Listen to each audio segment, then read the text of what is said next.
Well, a series of bills are making their way through the Iowa House, all aimed at boosting the state's teacher workforce. The measures would do everything from change the exam process, expand grant opportunities, and open the door for more people to be eligible to teach. But is this series of legislation something lawmakers are agreeing on? Local 5's Mary Sugden joins us from the State House with that answer.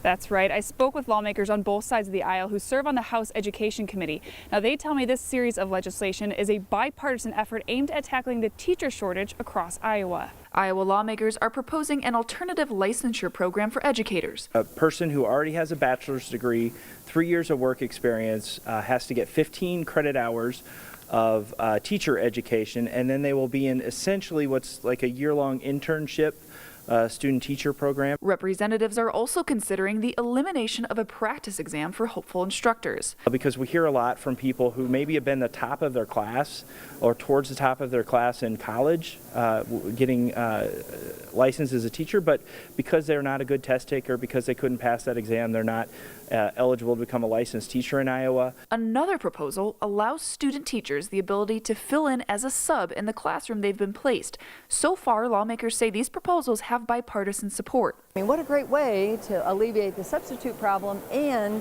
get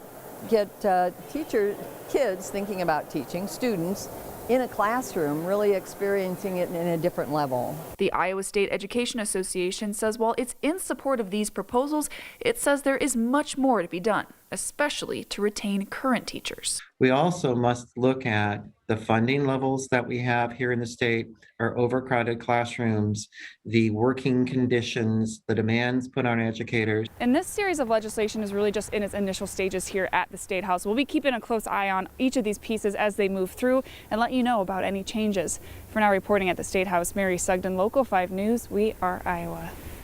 Well, another piece of legislation changes thresholds for who can receive state education scholarships.